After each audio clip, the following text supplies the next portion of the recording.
Hey folks, Jonathan here. We're back trying to work on this Studebaker, and well, let me see. We got heads on, intake on, carburetor, linkage that I'm not sure. I think Rube Goldberg invented that linkage back there. That's this one's got passing gear and the other one don't. Automatic, of course, but what a mess of linkage. And so what we're going to do next, got to get the exhaust manifolds on with down pipes. Now I'm not running very long pipe, just a little short pipe, but let me tell you what I'm going to do here. So here's our exhaust. This originally had a cast elbow on it, and I have the cast elbow, but it's broke. I also have the cast elbow for my other one, and it's broke. So evidently they had a problem with that. So what I'm going to do, these are brass nuts. I'll probably heat them and take them off, put them back on, and go ahead and slice this pipe off and just have just a drop down, and we're going to bolt that one back on. This one here we're going to do the same thing too. We're going to heat the bolts up, take them off and put different bolts on it, and then we've got a mouse nest inside this one. Yeah, pretty big one. We've got to get out, and we'll just cut this pipe off straight. We're just going to run 2 short straight pipes is fine with me for now. And we just want to make sure that we're able to take these off and put them back on without breaking a stud in them later on. So we'll heat them with the torch, get that done, get these cut off, get them cleaned up. I don't know if I'm going to put any paint on them or not, but anyway, get them cleaned up and hopefully get them on here in just a little bit, and we can keep moving along. I've got to do some work on the fuel pump. I'm going to show you how I'm going to do that here in a little bit. I got the water pump, all the brackets, everything to do on the front of the engine, and we're moving right along though. Valve covers, rockers are on, everything's done there, non-adjustable, so that's good. Replaced the oil line right there because it was of course rotted away, and don't even know what I've done with it, but it's gone. That's gone too. And anyway, so that's where we're at, and we're going to keep rolling along here, and maybe we can have it started up pretty soon. All right folks, we're coming along with it. Water pump's on, exhaust manifolds. I went ahead and painted them with that heat paint. I don't know how they'll do, but anyway, it's made for exhaust. The same stuff I used on my Roadster, but it's the way it is. And then we're trying to put fill this filter housing up here with oil. Hopefully I don't overflow it.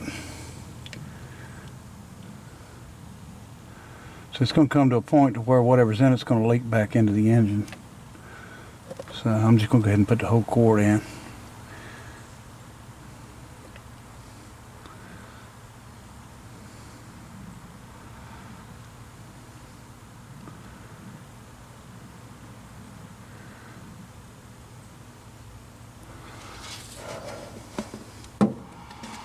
And that should do it.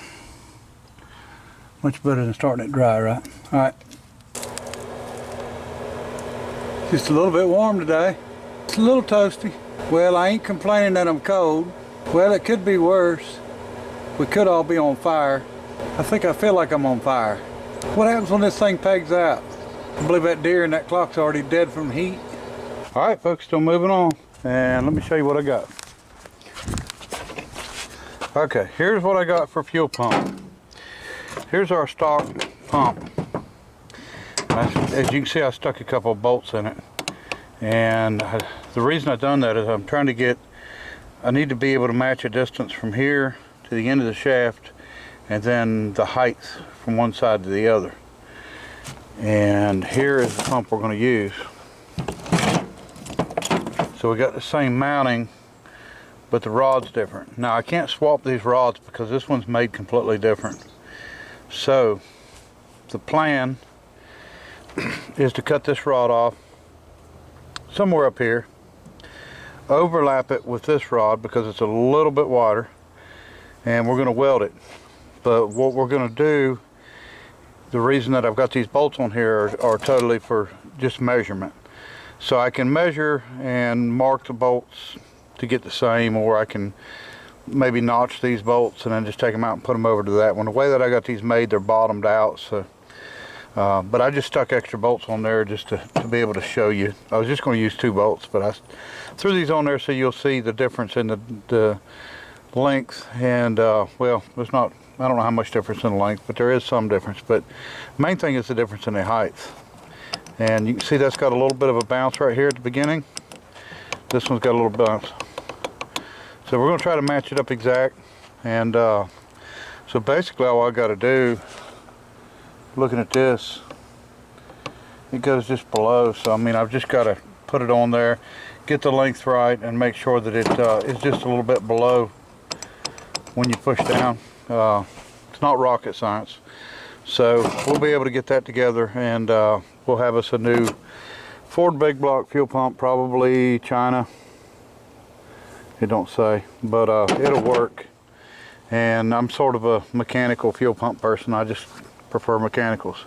I know I'll hear it from a lot of people because I know a lot of people like electric, but there's nothing wrong with an old mechanical, and we'll get her on there, and that way we'll at least be able to pump some fuel. All right, folks. Here's the finished product, and to Studebaker specs anyway. All right, we're gonna get her on there. Okay, folks, the fuel pump is on. I think it's gonna be just fine. I don't see any issues with it. And we're going to run the rubber hose, of course, from our line to our fuel tank just up to there, and then we'll run a steel line from there up. And I think I'm going to change this out. I know it's got a sediment bow on it, but I'm going to put a Ford style thread-in filter on it, like I think I did on the other one. I want a filter. I mean, I like sediment bows, don't get me wrong, they're really good for catching water, but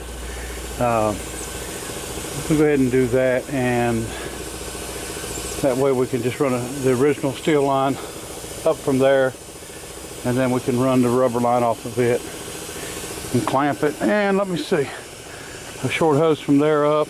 I've blown the gas tank, or the line out. I've got the gas tank off. Of course, this is the kind of stuff we're getting out of the line, but at least it is blowing through. I don't think there's any leaks or anything like that. And I'm going to show you what I'm talking about under this car of the condition. But here's what we've got. Now this is totally stopped up. That's why I couldn't blow through it. Cork float.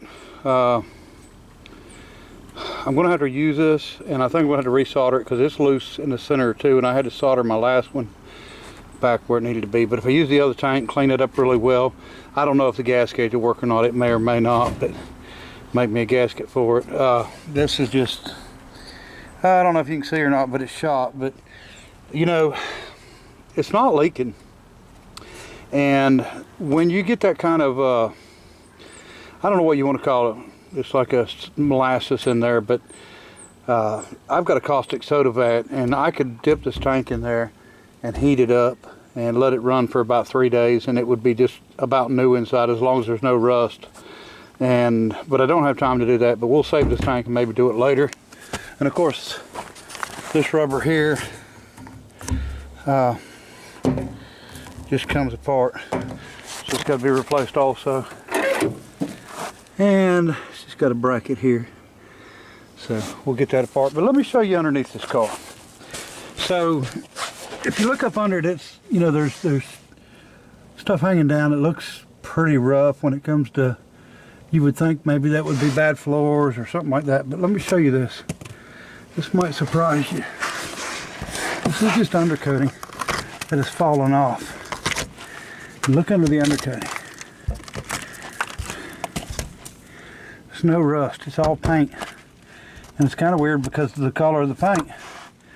It don't match the car. It's blue. So it makes you wonder if it just had some stuff left over. And if you look up, the back floorboard's the same way. And of course, floorboard on this side's the same way. So we've got blue paint everywhere up under it. And we've just got a bunch of undercoating coming off. As you can see what kind of condition the frame is, or the body's actually in, the floorboards and stuff. They're actually, you know, about as good as you're going to find. And in a few places, you know, the undercoating stuck to it, but in most places it's just falling off.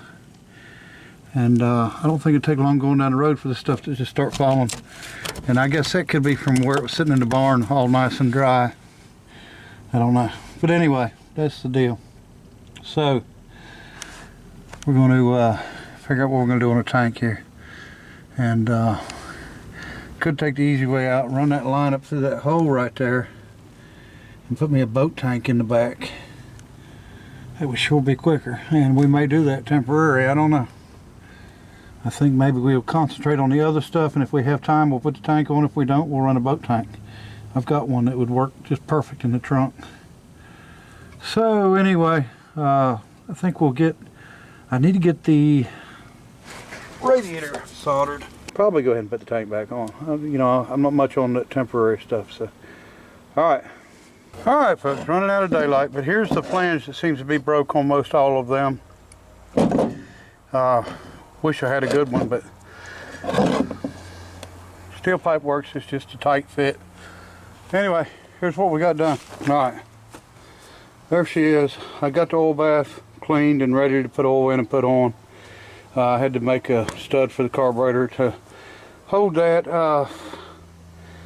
Everything's cleaned up, oil filters in. Now I have not cleaned the generator up. The belt is the correct length. Thank goodness. I did buy 2 of them belts because these pulleys are rough. It's probably not going to take long to wear it out. So, but if it smooths the pulleys out while it's doing it, then we're good, and then we'll change the belt later if we need to. But that bracket is on backwards. I don't know why. It's the way it was. So may or may not leave it. I mean, it adjusts and works. Let me see. Stuck the hose on just to make sure everything was fine there, which it is. Getting all my ducks in a row. Stuck the plugs back in. Hadn't tightened anything down yet. I got my plug wire holders. I gotta finish cleaning up, painting, and put on. And let me see. I still have not put the points in. I'm gonna pull the distributor yet. I haven't pulled it. It's easy to do, easy to get to, so it ain't no problem there. About everything else hooked up and pretty good. I've got the original coil that was in the trunk. There was no coil on this thing. I'm going to test it and see if it's any good. It's got a ballast resistor up there, and I think everything else is okay when it comes to the wiring, and like I said, I'm going to put the points in it. And let me see, I'm not going to run heater hoses. I'm going to run just a bypass hose, single hose, and that'll be just temporary. And started working on the radiator. Hadn't finished it up yet, but we'll get it done. Like I said, I ran out of time. I've got to go do a haul in the morning, and pretty good ways away.